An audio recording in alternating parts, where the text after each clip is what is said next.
MRI मध्ये slip disk आहे किंवा पेशंटला शायटिका आहे तर तुम्हाला सर्जरीची गरज आहे का? थांबा, अजिबात नाही. जर फक्त शायटिका असेल किंवा गादीचा छोटासा तुकडा सरकला असेल आणि तो नसेवरती प्रेशर देत असेल तर आपल्याला माहिती आहे की शायटिकाचं पेन होतं. परंतु या सर्व पेशंट्स मध्ये सर्जरीची अजिबात गरज नसते. किंबहुना मी म्हणेन मेजॉरिटी पेशंट्स मध्ये, मी म्हणेन 80 ते 90% पेशंट्स मध्ये फक्त विश्रांती घेणं म्हणजे बेड रेस्ट, फिजिओथेरपी, गोळ्या आणि तुमची ऍक्टिव्हिटी मॉडिफाय करणं याने स्लिप डिस्कचा त्रास हा कमी होऊ शकतो. परंतु जर काही लक्षणं असतील, जसं भरपूर औषधांनंतर किंवा ॲडिक्वेट विश्रांतीनंतर सुद्धा शायटिका परसिस्टंट आहे, म्हणजे कंटिन्युअस तुम्हाला पेन होत आहे, किंवा पायामध्ये पंजामध्ये विकनेस आलाय, चप्पल निसटून जाते, किंवा सगळ्यात महत्वाचं लघवी आणि शौचावरती जर तुमचं नियंत्रण जात असेल तर अशा वेळी मात्र जास्त वाट न बघता तज्ञांचा सल्ला घेऊन किंवा MRI करून हा जो गादीचा तुकडा सरकलाय तो काढणं गरजेचं असतं. त्यामुळे तात्पर्य असं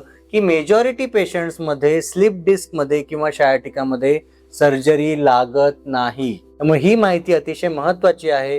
तुमच्या ओळखीचे जे लोक ज्यांना शायटिका किंवा कंबरदुखीचा त्रास आहे त्यांना ही माहिती नक्की फॉरवर्ड करा. धन्यवाद.